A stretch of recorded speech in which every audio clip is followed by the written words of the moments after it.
Today, we look at the chilling case of Kendall Francois, a notorious serial killer whose dark deeds haunted the city of Poughkeepsie in the USA. Known locally as a quiet, unassuming man, Francois' secret life led to a devastating discovery within his seemingly ordinary home on Fulton Street.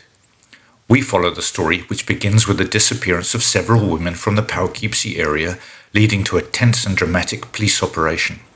This is a deep dive into a case that shocked a community and challenged the authorities to their limits. This is all told with respect and sensitivity for those involved. Welcome to Grim Riddle's Crime Stories. Thank you for joining us today. As always, viewer discretion is advised. This is the case of the Poughkeepsie serial killer. In October 1996, Wendy Mayers, aged 30, was reported missing to the town of Lloyd Police. Wendy was described as a white female with a slim build, hazel eyes, and short brown hair. She was last seen at the Valley Rest Motel in Highland, a quaint town nestled by the Hudson River just south of Kingston. 2 months later, in early December 1996, Gina Baron, 29, was reported missing by her mother, Patricia Baron.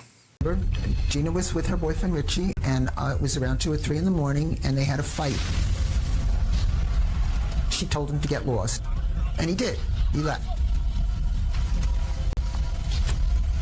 And when he came back, she wasn't there. At 26, Gina gave birth to a daughter, Nicole. Patricia was raising Nicole as Gina was unable to care for her. Between the drugs and alcohol, she didn't have the capacity to care for anyone. Gina loved her daughter very much, but she could not take care of her. 2 years later, Gina vanished without a trace. Detective Skip Manane was assigned to the case. He was working as a narcotics plainclothes policeman. I was the youngest detective in this squad at the time. Within a couple of months of being assigned to the detective squad, Gina Baron, who was a local woman, was reported missing. Detective Manane said, well, maybe she left town, maybe she... I said, no, Gina is gone. Because my Gina never left town. Poughkeepsie is a small city of 28,000 people located 90 miles north of New York City. And in downtown Poughkeepsie, there were persistent illegal substance trade problems. The town has a history as rich and dramatic as any, dating back to the Revolutionary War. Yet it wasn't immune to the modern plagues of substance abuse and violence that periodically shook it to its core. The last sighting of Gina, arguing on that fateful November day, marked the last time anyone remembered seeing her alive. As the new year dawned, Detective Lieutenant Bill Segrist, a seasoned veteran of 29 years, was newly appointed to the case and took charge of the investigation. Wendy's disappearance was filed with the town of Lloyd, but she was well known to the Poughkeepsie police. She made many visits to the city's downtown, and Lieutenant Segrist noticed a pattern and saw a disturbing connection between Wendy and Gina's cases. He thought it was unlikely that 2 women would disappear from the same area, under the same circumstances, within such a short time. In January 1997, Kathleen Hurley, aged 47, vanished while walking along Main Street in downtown Poughkeepsie. Like the others, Kathleen was white, with brown hair and a petite build, and bore the initial CJ tattooed on her left bicep. Though disappearances could stem from a myriad of reasons, family disputes, runaways, or lifestyle choices, the related nature of these cases began to paint a very grim picture. Lieutenant Segrist tapped into the resources of the Neighborhood Recovery Unit, a division well acquainted with the city's underbelly of substance abuse and street life. The NRU, rich in street-level intelligence, told the detectives about a local man known for his rough treatment of the women on Main Street. This man was Kendall Francois, who lived a mere stone's throw from the heart of the city on Fulton Avenue. A street girl had recently laid an assault charge against him. The police started surveillance on Francois' home at 99 Fulton Avenue, but nothing happened. So to try and draw him out, one brave street worker who wore a wire tried to engage with Francois, but was unsuccessful. His behavior seemed quite normal. On March the 7th, 1997, Catherine Marsh, who was pregnant, was last seen alive in November of the previous year. Her mother reported her missing. Her mother hadn't heard from her for 4 months. All her belongings and clothes were untouched in her apartment. The police were desperate for clues. They suspected they were looking for bodies or fresh graves. They conducted extensive searches, employed cadaver dogs, and checked nationwide for any trace of Catherine or the others, but to no avail. As spring emerged, they had no crime scene and no bodies. The Poughkeepsie police asked the FBI for help.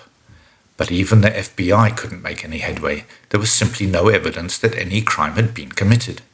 The community was unaware that they had a lurking predator in their midst. In October 1997, 27-year-old Michelle Eason was reported missing in the city of Poughkeepsie. She too was last seen in the downtown area, but unlike all the other missing women who were white, Michelle was African American. She was also slight of build, barely 5'2", and 115 pounds. Then, just 1 month later, on November the 13th, 29-year-old Mary Healy Giacconi was reported missing. Mary's mother died in October 1997, and Mary's father, a retired New York State corrections officer, came to the police to ask for help in finding her so that he could give Mary the bad news about her mother's death. But police soon found that Mary was last seen alive in February on the same Poughkeepsie streets as some of the others. And like all the others, Mary was small, only 5'4", and weighed just 110 pounds. Police increased their efforts on the case. As we can see, the similarities between the girls were striking. All the girls lived in or near Poughkeepsie.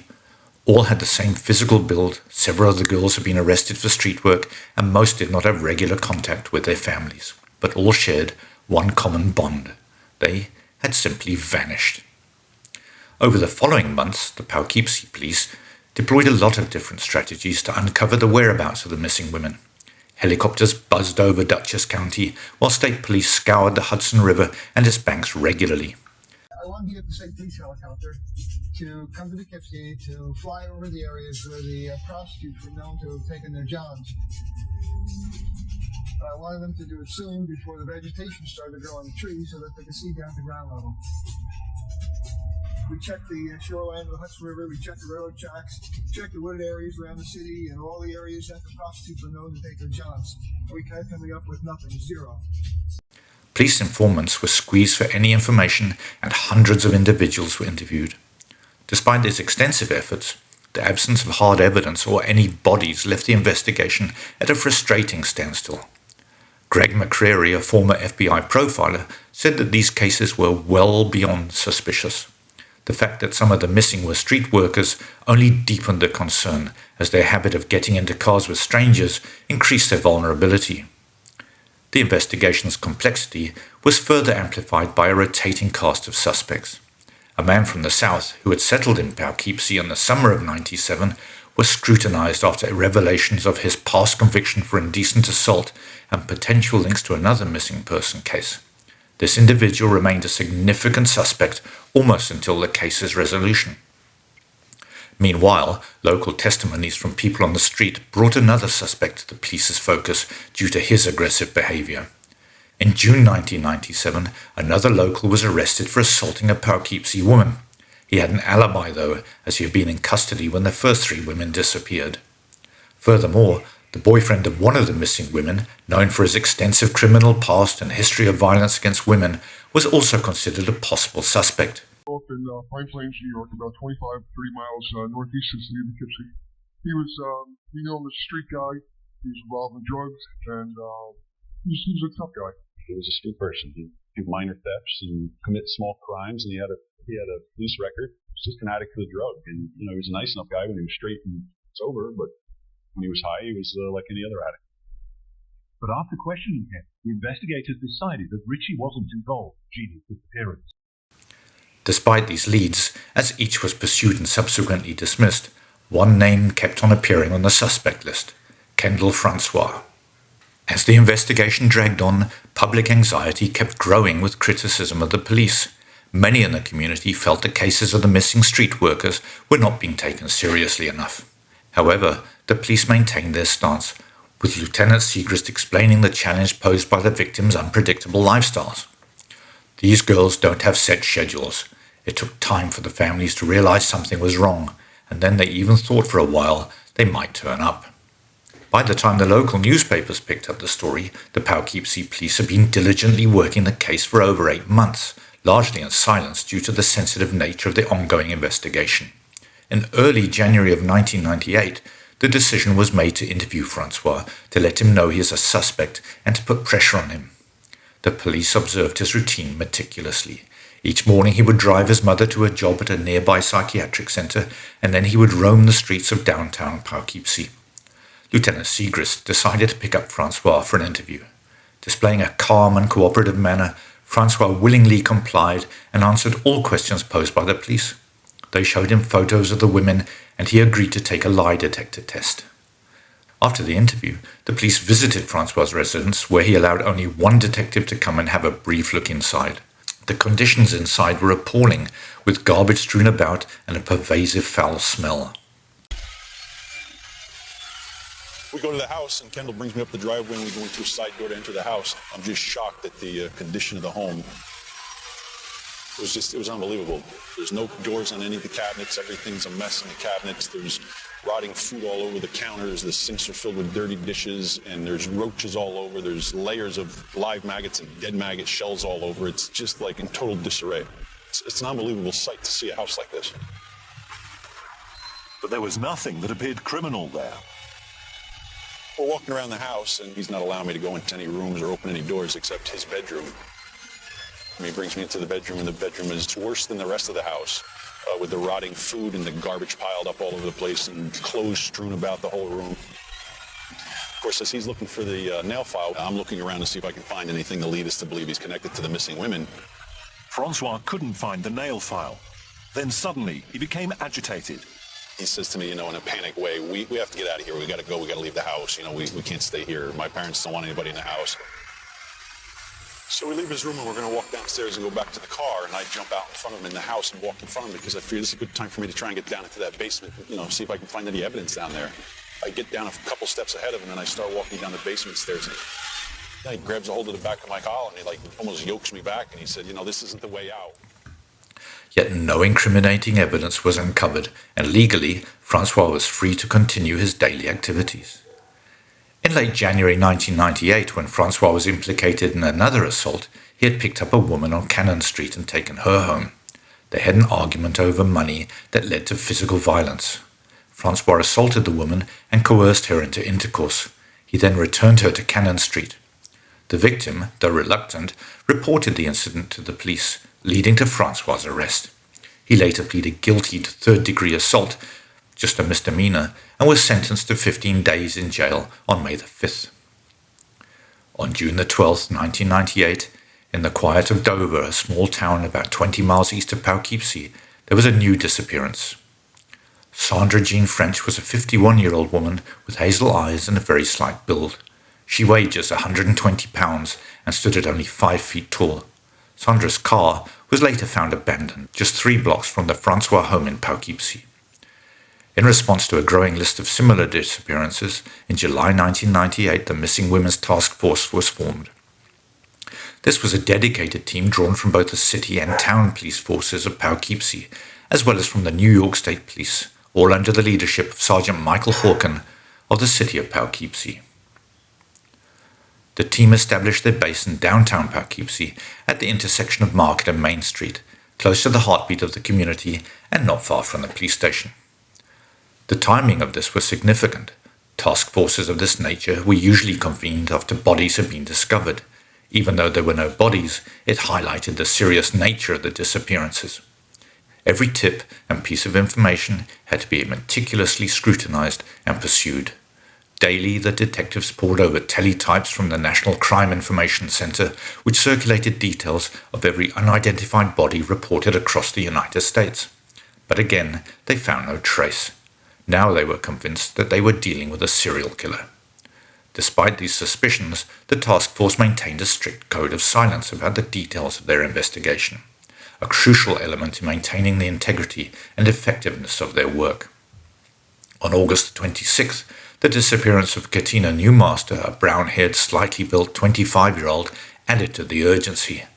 Last seen on the streets of downtown Poughkeepsie, her vanishing added to the fear gripping the community. Locals, especially those living on the margins, felt overlooked and vulnerable. A street worker expressed this sentiment poignantly to the Poughkeepsie Journal, stating, "We are lowlifes, that's what it comes down to. People don't care that we're missing because they think we don't belong on the streets in the first place. It's not just the police, it's the community." However, the truth was that the police were deeply committed to the case, having invested nearly 22 months and thousands of hours in trying to crack it. The collaborative efforts of local police forces and the FBI had expanded the investigation to monumental proportions. Patricia Baron, a mother whose daughter had been missing for nearly 2 years, shared a prophetic insight with the Albany Times, saying, "If they find one of them, they'll find all of them. I'm sure of that." Little did she know how prescient her words would prove to be. Not far from the task force office was a house of horrors that sat ominously on a quiet residential block near Vassar College. Many residents knew of this dark, gloomy 2-story house, especially the neighbors' children and the local mailman. It was a part of their daily landscape, yet it emitted a foul stench that was impossible to ignore. The house would soon reveal secrets that would shock the community to its very core. On a typical Tuesday morning, September the 1st, 1998, at around 8:30 a.m., a young woman found herself fighting for her life in the second-floor bedroom of a house. She was slight in build and had gone there expecting to be paid for services, but instead she was facing a deadly situation. The man, a large figure known for cruising the streets at night, was trying to strangle her. He had his hands tightly around his throat, pressing deep into her flesh. Using all her strength, she struggled and managed to break free from his grip. Somehow, she convinced him to let her go. He agreed, and they drove towards Main Street in his white car. However, just before they reached the local gas station, she saw her chance, jumped from the moving car and ran away. The man simply drove off down the street. Just a block away, Detective Skip Manane and Rob McCready were sitting in an unmarked car. It was about 9 o'clock in the morning. Manane arrived at the roadblock that morning with fellow detective Bob McCready. We stop at the red light and we look over to our right. Lo and behold, I said, "Hey, Bob, look who's sitting in the car over there." It's Kendall. It's like, one of our top 2-3 suspects. And, we haven't done a lot with him lately because it's been a lull in the case. There's been no women reported missing until most recently. And we wind up pulling up into the parking lot, and as Bob and I are getting out of the car, a citizen who knows us starts hollering our names out and comes rushing over towards us. We're confronted with a young girl standing there who's obviously very upset. She's crying. She's been crying. She's worked up, and you could almost see the fingerprints around her throat where she had been choked. At first, she didn't want to talk to the police because she was afraid she'd get in trouble. She thought that there was a warrant for her. But eventually, Skip and McCready talked her into talking to them and telling them what happened. She's hysterically screaming and crying, and I keep asking who did this, and she just screams out, "It was that big effing Kendall that tried killing me." She went with them to the station and filed a complaint against the man known as Kendall Francois. That afternoon, the police went to Francois' home at 99 Fulton Street to talk about the recent attack. He agreed to come to the police station. Again, he was happy to talk without a lawyer. He was questioned about the assault, and he admitted he had gotten very angry with her, but then calmed down. He was driving her back to the city centre, but she ran away. During questioning, the detectives told him they had a search warrant for his house, and they would start searching it. He seemed to surrender then, and he started to make several admissions about the missing women. Pictures from the door and put him down in front of him, and he started flipping through the pictures like you and I were looking through family pictures, and he flipped through a couple, and then he put one to the side and said, "I killed her," and he'd flip through some pictures and grab another one and put her over and "I killed her," and it was just unbelievable. We've been at this for almost 2 years. We had all these missing women with not an ounce of evidence. He's been through polygraph tests, and he's been through surveillance, and all of a sudden he's just going to confess to killing all 8 women. His confessions led to his arrest, and he was charged with the murder of Katina Newmaster, who had vanished on August 26, 1998. The detectives thought they would be searching for bodies all over the county in remote areas, but they were in for a shock. This would take them to the worst crime scene that they had ever faced in their careers. In the early hours of September 2, 1998, a large team, including detectives, the district attorney, EMS crews, crime scene processors, and many officers went to Francois' house. This is where he told the detectives the bodies were, in the attic and the crawl spaces. 99 Fulton Street, a 2-story green colonial house, stood inconspicuously in the middle of the block, run down but otherwise unremarkable. Built on less than a quarter acre of land, the property was purchased back in 1975 by McKinley and Paulette Francois for $11,500.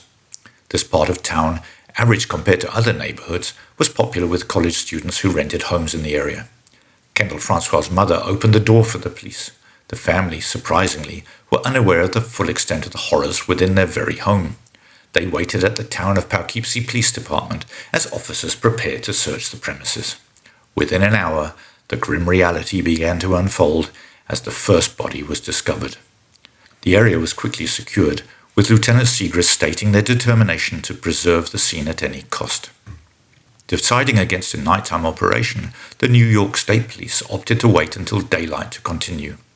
As dawn broke, police in sterile white suits and anti-putrefaction masks entered the foul residence. Every square inch of the property. You have one team working the outside perimeter of the house, raking very gently to discover any bone fragments, any other evidence that might connect Francois to the killings. Inside the house, you've got a forensic team that's working the attic in particular, but the place is so dirty, if you were to lean against the wall of the house, you've got some sort of fine film of dirt that would just stick to your clothing and you wouldn't be able to get it off, let alone the odor of that house. There was infestation everywhere and also deposits of animal excrement, but that was nothing compared to the horrors they found upstairs. In the attic, they found the remains of 5 women in various stages of decomposition, and it was a grisly sight. 3 of those bodies are together, wrapped in plastic. It looks like he's already started to dismember at least one of them. The 4th body is found in a child's wading pool decomposing. The 5th body is found in a can, and the body had so decomposed it was like a square, and it was so disgusting that one of the police officers processing the scene couldn't take it and had to be excused. The news of Kendall Francois' arrest for murder spread quickly, attracting hundreds of onlookers and media personnel to the scene. As officers worked, the crowd watched in horror as more bodies were discovered in the attic, each revelation more chilling than their last. The overwhelming smell of death forced some spectators to flee the area. District Attorney William Grady was quoted in the press. "Based on what the suspect told us, the 8 bodies are inside that house." Over the next few days, the gruesome task of removing the bodies ensued. The process of identification was slow and fraught with difficulties, given the advanced decay of some remains. Among the crowd was Patricia Baron, the mother of Gina Baron, who had been missing since December 1996. Standing with her family, she braced for the worst, sharing with reporters from the New York Times. "In my head, I'd come to terms with it. I always felt that when the good Lord thought I was ready to hear it, then I'd hear it." My sister and I went over. I was just curious. I wanted to see it.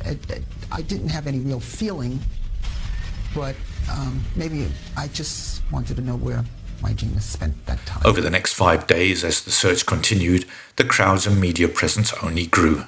Vigils were held by grieving families, clinging to each other and the hope for answers. On September the 5th, the last of the 8 bodies was removed. Identification confirmed that it was Katina Newmaster.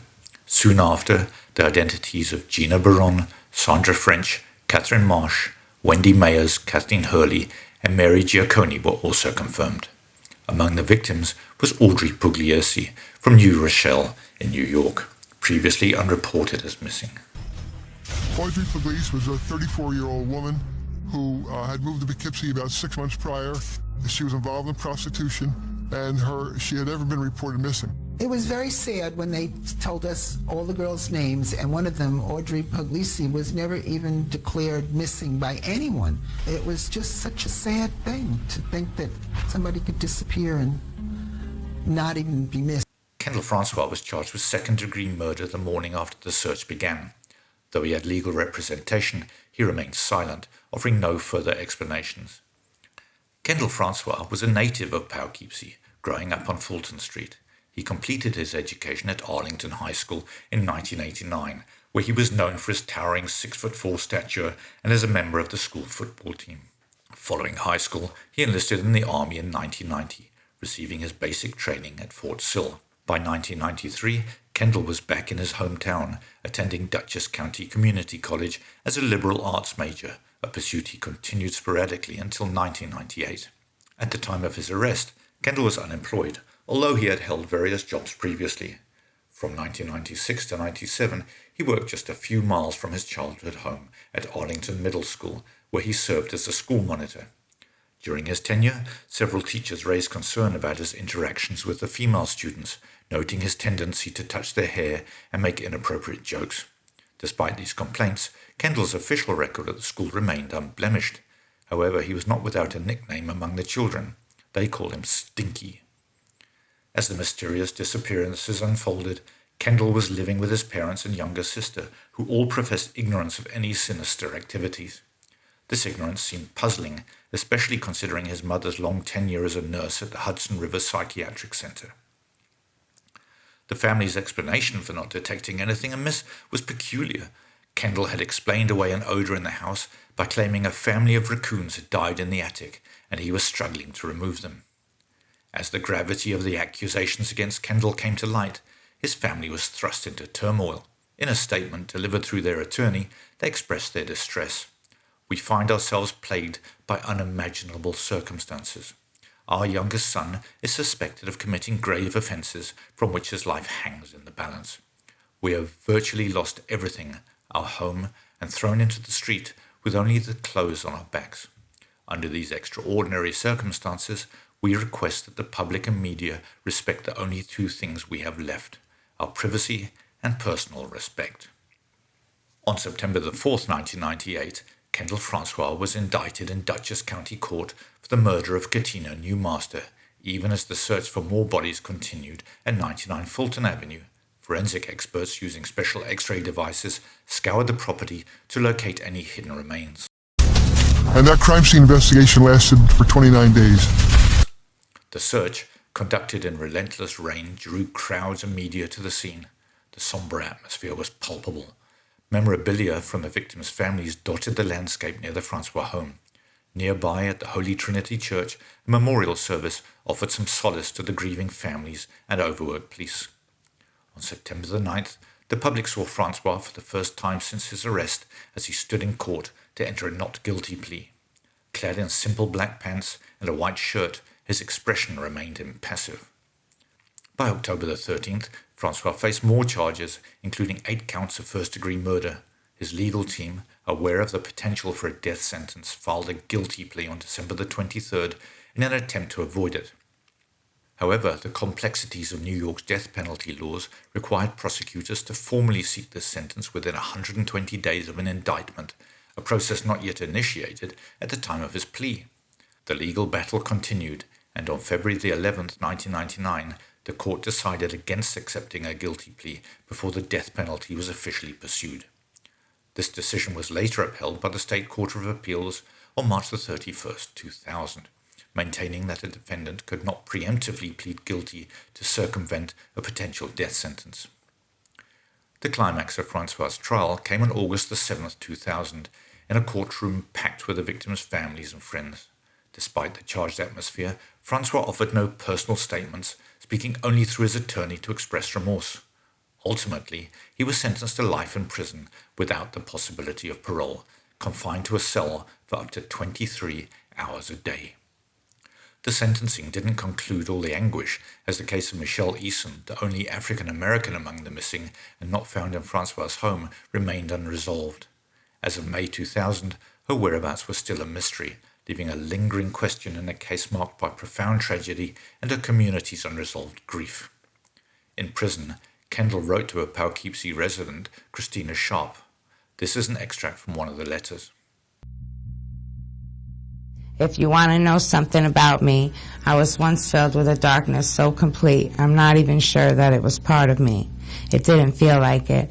To this day, there are times that I have to remind myself that it was the same hands that are now writing you that ended so many lives. I don't feel like a killer most of the time. September the 11th, 2014.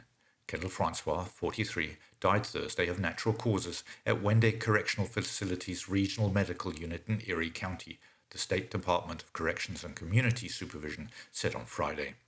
Though officials did not provide a cause of death, in his letters he discloses he had been diagnosed with cancer. He was 43. We remember the victims.